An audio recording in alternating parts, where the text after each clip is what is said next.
மறுதேர்வுக்காக போராட்டம் நடத்துவோம் என்று கூறிக்கொண்டு தற்போது வருகை பொறுப்புள்ள திரு NRA சங்கருடைய டைரக்டர் திரு விஜயலட்சுமி அவர்களை பேசுமாறு அன்பு அளிக்கிறேன். நன்றி. நம்முடைய அனைத்து போட்டித் தேர்வு சங்கத்தின் சார்பாக IAS அகாடமி பயிற்சி மையத்துடைய நிறுவனர் அவர்களை சிறப்புரையாற்றி மாணவர்களுக்கு ஒரு உற்சாகத்தை ஏற்படுத்தி வருங்கால நம்பிக்கையை ஏற்படுத்துமாறு கேட்டுக்கிறேன்.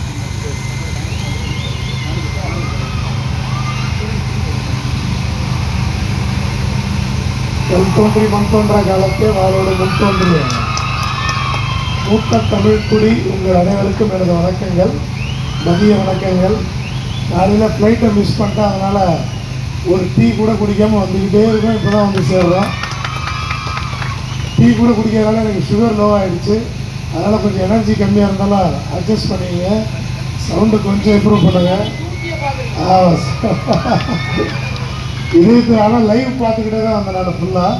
நீங்கள் பேசுறதெல்லாம் பார்த்துட்டு தான் வந்தேன். இதயத்தில் சார்லாம் நிறையா டிவி நிகழ்ச்சிகளில் பார்த்துருக்கோம். நமக்காக ஐயா தொடர்ந்து போராடுவது ரொம்ப சந்தோஷம். தொடர்ந்து இப்போ நானுமே இதை நிறைய பேசியிருக்கேன் முன்னாடிலாம், பட் நடுவில் விட்டுருவேன். பட் தொடர்ந்து இதை விடாமுயற்சியோடு பேசிக்கிட்டு வர ஒரே நபர் நம்ம நடராஜ் சார் தான். நடராஜ் சாருக்கு ஒரு நல்ல கிளாஸ் கொடுத்துடலாம். நம்ம ரேடியன் ராஜமுகுதி சாரும் நிறையா சொல்லியிருக்காங்க. நம்ம கலீல் பாஷா சார். இப்போ நீங்கள் உழைக்கிறீங்களே, உங்களுக்காக ஒரு பெரிய நல்ல உள்ளம் கொண்ட பல மனிதர்கள் உழைச்சிக்கிட்டு இருக்காங்க.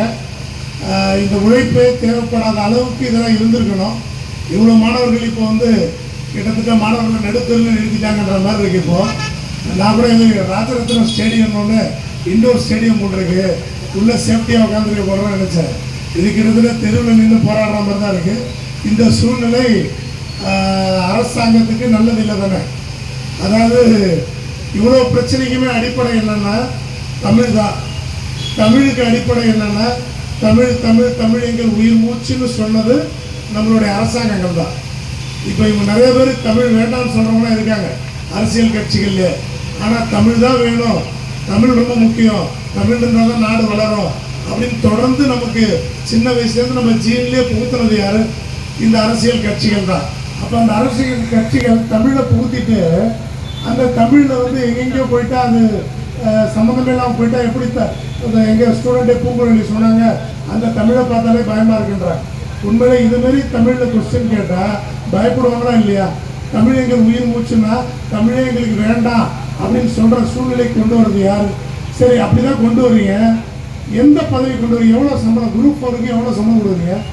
இப்போ அந்த பொண்ணு சொன்னச்சுல 1000 ரூபான்னு 30 நாள் வேலை செஞ்சால் கூட 30,000 கிடைக்கும். குரூப் 4க்கு எவ்வளோ கிடைக்க போகுது? அந்த அளவுக்கு அதானே கிடைக்க போகுது. அப்போ அந்த தினக்கூலிக்கு குரூப் 4க்கு என்ன பெரிய வித்தியாசம் இருக்குது? அதுக்கு எவ்வளோ படிக்க வைப்பீங்க? ஒரு 5 வருஷம் படிக்கிறோம், 10 வருஷம் படிக்கிறோங்கிறது பெருமையா? அது ஒருத்தர் சொன்னாங்கல்ல, PhD படிச்சுட்டு இதை படிக்கிறாங்க, அதனால் நாங்கள் தப்பாக கேட்குறோங்க. PhD படித்தவங்க 10th ஸ்டாண்டர்ட் எக்ஸாம் எழுத வைக்கிறது யாருடைய குறை? அப்போ தமிழ்நாட்டில் PhD படித்தா 10th பாஸுக்குரிய மரியாதை தான். அப்படின்னா யார் PhD படிப்பா? அப்போ PhDக்கு என்ன மரியாதை? உயர்கல்வியில் தமிழ்நாடு தான் ஃபஸ்ட்டு இருக்குன்னா படிச்சுட்டு ஃபஸ்ட்டு வெறுமனே ஃபஸ்ட்டு இருந்து என்ன பிரயோஜனம்? PhD படித்தவங்க 10th குவாலிஃபைடு எக்ஸாமுக்கு எழுத சொன்னால் அதில் என்ன மாதிரி PhD 10th ஒன்றுன்னா அதுக்கப்புறம் 5 வருஷம் படித்தாங்க.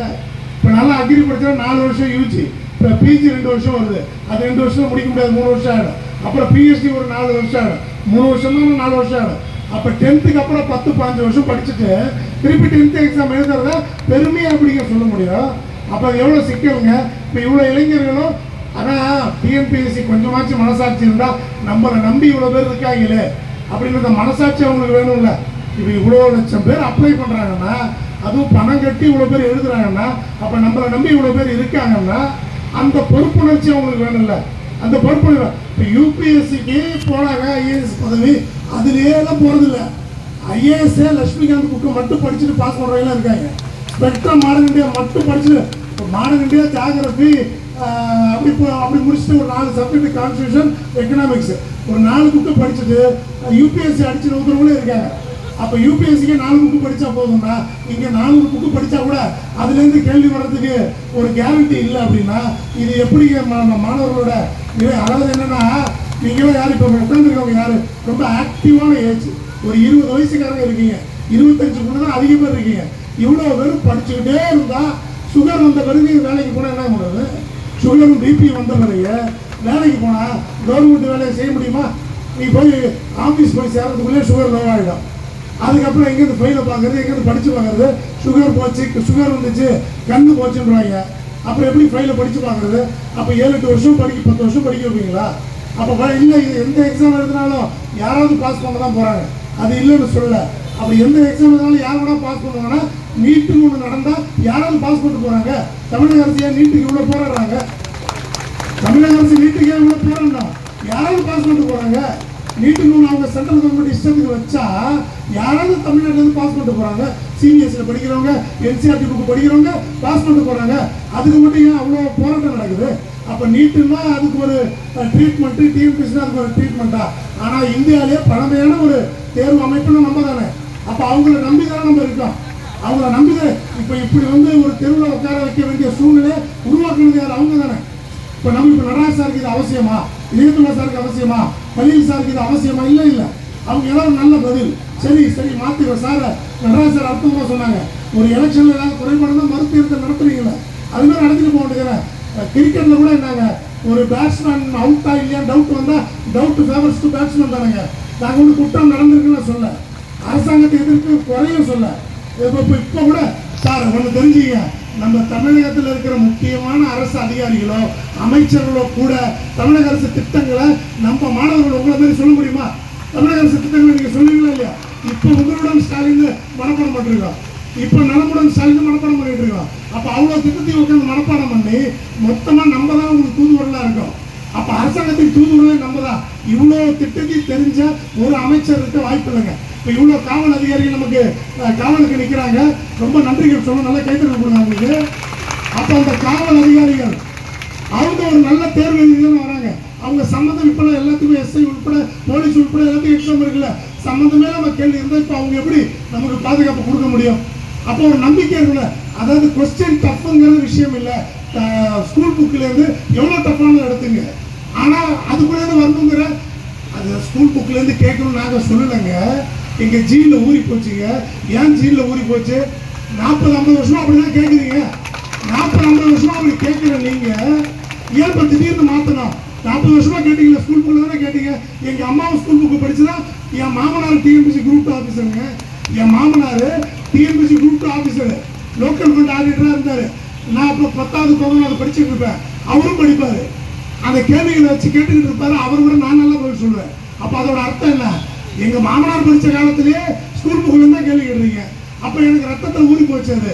அப்போ 40-50 வருஷமா school book TNPSC school book சொல்லி திருத்து பண்ணி ஒன்றும் சொல்லாமல் மாற்றினா எப்படி மாணவர்களால் ஏற்றுக்க முடியும்? 5 வருஷம் டைம் கொடுத்து மாற்றுங்க.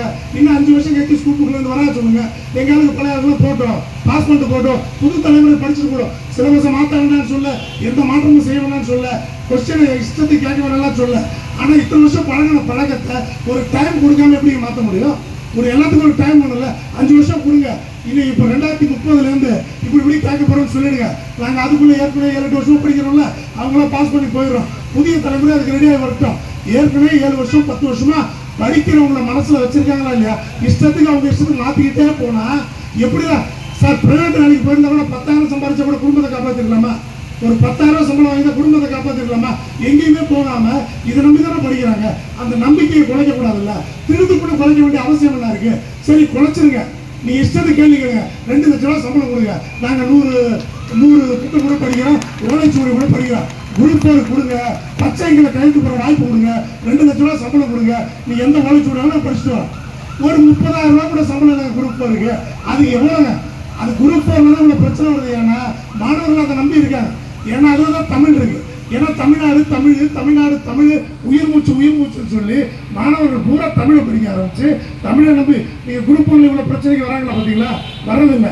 ஏஜ் ரிலாக்ஸேஷன் 10 வருஷமாக கேட்குறாங்க. அது எங்கே அப்படியே போயிட்டே இருக்கு. இவ்வளோ கூட்டம் கூடுதா? எங்கே பார்த்தாலும் ஒரு எழுச்சியாக வருதா? குரூப் 4 கை வச்சா தான் எழுச்சி வருது. ஏன்னா குரூப் 4 தமிழ் தான் இருக்குது. நடுவில் தமிழ் எடுத்தாங்க, சேர்த்தாங்க. அப்போ திருப்பி போராடி தானே சேர்த்தோம். அப்போ தமிழ் வேணும்னா தமிழ் உணர்வை ஊட்டுறது யார்? நீங்கள் தானே. அதே தமிழ் உணர்வை நீங்களே கெடுக்கலாமா? ஒரு தமிழை பார்த்தா பயமா இருக்குன்னு நம்ம தமிழ்நாட்டு மக்கள்கிட்ட அவங்க வாயிலேருந்து வரலாமா? எவ்வளோ வேணாலும் கேளுங்க. இத்தனை வருஷமா இவ்வளவு வருஷமா நடந்த பிராக்டிஸை ஏன் மாற்றணும்? அதுக்குரிய அவசியம் என்ன? எஸ்எஸ்எல்சி ஸ்டாண்டர்டு இந்த கொஸ்டின் இப்போ நடந்த ஜூலை 12 கொஸ்டின் எஸ்எஸ்எல்சி ஸ்டாண்டர்ட்னு சொன்னீங்கன்னா அது என்னது இருக்கிற இத்தனை பேரோட பாவமும் உங்களுக்கு தான் வந்து சேரும். இது எஸ்எல்சி ஸ்டாண்டர்ட்னு சொன்னீங்கன்னா இந்த எழுதின 13 லட்சம் பேரோட பாவமும் உங்களுக்கு தான் வந்து சேரும். சரி, எங்க பாவத்தை விடுங்க, இந்த 13 லட்சம் பேர் பாவத்தை விடுங்க. இது எஸ்எஸ்எல்சி ஸ்டாண்டர்டா இல்லையான்னு ஒரு 5 பேர் 10 பேர் கொண்ட கமிட்டி போட்டால் சொல்ல மாட்டாங்களா? ஒரு நாளில் சொல்ல மாட்டாங்களா? ஒரு மணி நேரத்தில் சொல்ல மாட்டாங்களா? சாலமன் பாப்பையா இது எஸ்எல்சி ஸ்டாண்டர்ட்னு சொல்லுவாரா? இருக்கிற உயர்ந்த தமிழறிஞர்கள் இந்த கொஸ்டின் பேப்பரை படிச்சுட்டு இது 10வது பையனுக்கு தெரியல கொஸ்டின் பேப்பர் அப்படின்னு ஒத்துக்க சொல்லுங்க பார்ப்போம். ஒரு 10 தமிழறிஞர்கள் நீங்களே சூஸ் பண்ணுங்க, நம்ம அரசியல் கட்சிகள்லேருந்து கூட எடுங்க. அவங்க இந்த கொஸ்டினை படிச்சு பார்த்துட்டு இது எஸ்எல்சி ஸ்டாண்டர்ட்னு சொல்லிடுவாங்களா? மனசாட்சிப்படி சொல்லுவாங்களா? அப்போ ஒரு கமிட்டி போட்டு 1 ஹவர்ல முடிவு பண்ணுங்க. இது எஸ்எல்சி ஸ்டாண்டர்ட் இல்லை, அப்போ டோட்டலாக வெளியில் போயிட்டோம், அப்போ ரீ எக்ஸாம்ல வச்சுட்டு போக வேண்டியதானே? இது ரெண்டா இருக்கு. இப்போ ரீ எக்ஸாம் வச்சா மட்டும் டஃப்பாக தான் கேட்பீங்க, அந்த டஃப்னஸ்க்கு நாங்கள் ரெடி தானே. ஆனால் சம்மந்தம் இல்லாமல் இருக்கிறதான பிரச்சனை. சம்மந்தம் இல்லாமல் இத்தனை வருஷமா இருந்தால் பரவாயில்ல, திடீர்னு நாங்கள் எழுதும் போது இருக்கிறதான பிரச்சனை. இப்போ +2 எக்ஸாம் இருக்கு, புக்கிலே கேட்காம எங்கேயோ போயிருந்தாங்க அப்படி இருக்கும். அப்போ இத்தனை வருஷமா என்ன பழக்கம்? அந்த பழக்கத்தை ஏன் மாற்றணும்? அதுக்கு ஒரு அவசியம் எங்கேருந்து வருது? மாற்றணும்னா 8 கோடி மக்கள்கிட்ட கேட்டீங்களா? 7 கோடி மக்கள்கிட்ட கேட்டீங்களா? இல்லை 5 வருஷம் டைம் கொடுத்தீங்களா? இல்லை போட்டித் தேர்வுகள்கிட்ட கேட்டீங்களா? திடுதுப்புன்னு மாற்றுறதுக்கு இது சர்வாதிகாரமா? எதுவுமே இல்லைல்ல. அப்போ சரி மாற்றிட்டீங்க, தெரியாமல் நடந்து போச்சு, இவ்வளவு ஒரு எழுச்சியாக நடக்குது இல்லை, அதுக்குரிய ரெஸ்பான்ஸ் என்ன? இது எதுவுமே இல்லாமல் இருந்தால் உங்களை மட்டுமே நம்பி இருக்கிற, அதாவதுங்க நீங்கள் மனசாட்சிப்படி வச்சுக்கோங்க. உலகத்திலே பெரிய எக்ஸாம் குரூப் அது டிஎன்பிசிக்கு தெரியுதோ இல்லையோ, 20 லட்சம் பேர் எழுதிக்கிட்டு இந்த தடவை தான் கம்மியாக சொல்கிறாங்க. 20 லட்சம் பேர் போன குரூப் 1 வரைக்கும். அப்போ உலகத்திலே பெரிய எக்ஸாம் எந்த எக்ஸாம் அவ்வளோ பேர்? நீட் அவ்வளோ பேர் இருக்கிறாங்களா? இங்கே தமிழ்நாட்டில் +2 எக்ஸாம் அவ்வளோ பேர் இருக்கிறாங்களா? தமிழ்நாட்டில் 10th எக்ஸாம் அவ்வளோ பேர் இருக்கிறாங்களா? அப்போ இவ்வளோ பேர் எழுதுகிற எக்ஸாமுக்கு இவ்வளோ பேரோட கருத்துக்கு மரியாதையே கொடுக்க மாட்டேன்னா அது எப்படி ஏற்றுக்க முடியும்? அப்போ என்னன்னா 20 லட்சம் பேர் எழுதுறாங்களா இல்லையா? அந்த 20 லட்சம் பேருக்கு அவ்வளோ பேர் இந்த ஒரு எக்ஸாமை நம்பி இருக்கிற சூழ்நிலை எப்படி வந்துச்சு? இப்போ எவ்வளோ கார் போகுது இந்த ரோட்டில்? இந்த கார் டிரைவர் கூட குரூப் 4 கூட அதிகமாக சம்பளம் வாங்க. இந்த ஒரு கார் போகுது பாருங்க, இந்த கார் டிரைவருக்கு சம்பளம் எவ்வளோங்க? குரூப் 4 கூட அதிகமாக இருக்கும். ஆனாலும் ஒரு டீசெண்டாக வேலை செய்யணும் தான் நம்ம இந்த எக்ஸாமை நம்பி இருக்கோம். இந்த எக்ஸாமை நம்பி இருக்க வச்சது யாருங்க? அரசாங்கங்கள் தானே. அப்போ அரசாங்கத்தினால தானே இந்த எக்ஸாமை நம்பி இருக்கோம். பிரைவேட்டில் 50,000 சம்பளம் கொடுத்து விட்டுட்டு அவங்க உட்காந்துருக்கோம், பிரைவேட்டில் 1 லட்சம் ரூபா சம்பளம் கொடுத்து விட்டுட்டு அவங்க உட்காந்துருக்கோம். அப்போ என்னன்னா இந்த சூழ்நிலை உருவாக்குறது அவங்க தான், இந்த பிரச்சனையை உருவாக்குறது அவங்க தான். இது அவங்களே சரி பண்ணிடுறது எதிர்கால தமிழ்நாட்டுக்கு நல்லது. இளைஞர்கள் நிம்மதியாக இருக்கலாம், கொஞ்சம் சம்பளம் கம்மியாக இருந்தால் கூட ஒரு நாகரிகமாக ப்ரொமோஷன் இருக்குது அது இருக்குன்னு அதை நம்பி போகிறாங்க. இல்லாட்டி மற்ற வேலைகள் கூட ஈஸி தான். அப்போ உயர்கல்வி பெருமை தட்டிக்கிறோம் எல்லாம் சொல்கிறோன்னா, உயர்கல்வி படித்தவங்க இப்போ தெருவில் நிற்கிறான். அப்போ உயர்கல்வின்னு எப்படி இப்போ பெருமை தட்டிக்க முடியும்? இங்கே என்ன வெறும் 10th படித்தவங்க உட்காந்துறீங்க? இப்போ இவ்வளோ பேர் வெறும் 10th உட்காந்துறீங்களா? எல்லாம் உயர்கல்வி படித்தவங்க. உயர்கல்வியில் தமிழ்நாடு ஃபர்ஸ்ட்னு சொல்கிறதுல என்ன பெருமை இருக்குது? அவங்களுக்குரிய வேலை கிடைக்காம, அதுவும் என்ன அந்த படிப்புக்கு வேலை? 10th எக்ஸாமுக்கு தானே வேலை கொடுக்குறீங்க. இல்லை குரூப் 4க்கு பிஹெச்டி எலிஜிபிலிட்டின்னு மாற்றி விட்ருங்க, யாரும் எக்ஸாம் எழுத வர மாட்டாங்க. இப்படியே போனால் டிஎன்பிசிக்கு பெரிய பூட்டு தான் போடுற மாதிரி இருக்கும், யாருமே எக்ஸாம் எழுத மாட்டாங்க, அதை நம்பி யாருமே இருக்க மாட்டாங்க. அதனால இது இந்த குரூப் 4க்கு மட்டும்தான். இது போக எக்கச்சக்க பஞ்சாயத்து இருக்கு. ஏன் குரூப் 4 காரங்க மட்டும்தான் தமிழ் அறிவு வேணுமா? குரூப் 1 காரங்களுக்கு தமிழ் அறிவு வேண்டாமா? குரூப் 1 பிரிலிம்ஸ்ல தமிழ் வச்சிருக்கீங்களா? இப்போ குரூப் 1 ஆஃபீஸர்ஸ் தமிழ் தெரிய வேண்டாமா? தமிழ்நாட்டில் தானே வேலை பார்க்க போறாங்க. அப்போ அவங்களுக்கு தமிழ் வேணாம், குரூப் 4 மட்டும் தமிழ் வேணும்னு அப்போ இவ்வளோ பாகுபாடு இருக்கு. அப்போ ஒவ்வொருத்தரும் எல்லாம் எக்கச்சக்க பிரச்சனைகள் இருக்கு. நடராஜ் சார் அதை ரொம்ப சூப்பரா ஒவ்வொருத்தரும் எடுத்து சொல்றாரு. நமக்குலாம் நேரம் அமைய மாட்டேங்குது. சாருக்கு ஒரு பலத்த கரவழி, சார் மட்டும் இல்லை எல்லாருக்குமே. அதனால இது சாதாரண விஷயம் இல்லை. மாணவர்கள் உங்களுக்கு தான் நாங்கள் பேசுகிறோம். இப்போ நாங்களாம் அகாடமி நடத்துறவங்க நம்ம தேச துரோகிகள் மாதிரி அது ஒரு ப்ரொஜெக்ஷன் பண்ணுறாங்க, தேச துரோகிகள். இப்போ இங்கே இருக்க எல்லாருமே நாங்களும் குரூப் போடுறோம் தெரியுமா? ஒரு அப்ளிகேஷன் கூட நாங்களும் தேர்வர்கள். அப்போ தேர்வுகள்லாம் கும்பிட்றோம், அவ்வளோதான். ஒரு அப்ளிகேஷன் கூட நாங்களும் தேர்வர்கள் தானே, வயசு இருக்குல்ல. தேர்வர்களாக கும்பிட எல்லாம் குரூப் 1 மட்டும்தான் வயசு இருக்காது, அது இங்கே நிறைய பேருக்கு இருக்கும் குரூப் 1க்கு. அப்போ மீதி எல்லா எக்ஸாமும் குரூப் 2 கூட நாங்கள் எழுதலாம் தானே. அப்போ எழுதலாம் நாங்கள் தேர்வுகளாக நினச்சிக்க வேண்டியது, எங்களே அகாடமியாக நினைக்கணும். அதெல்லாம் நினைக்க வேண்டாம். உங்கள் குரல் ரொம்ப முக்கியம். தொடர்ந்து பேசுங்க, பேசினா மாறும். போன தடவை நடராஜ் சார் உட்பட ராஜமுகுதி சார் உட்பட குரூப் 2க்கு பேசணும். குரூப் 2 ஏன் ஒன்றா வச்சிருக்கீங்கன்னு கேட்டுக்கிட்டே இருந்தோம். பிரிச்சாங்க, ஒன்று அப்டேட்டுக்கு கொண்டு வந்தாங்க, அதுலேயும் சிக்கல்கள் இருக்குது. இருந்தாலும் கேட்டுக்கிட்டே இருந்ததுனால மாற்றங்கள் வந்துச்சு. கேட்டுக்கிட்டே இருக்கும், மாற்றம் வரும், மாற்றம் வர வைக்கணும். மாறு மாற்று. நல்ல நல்ல வாய்ப்புக்கு நன்றி.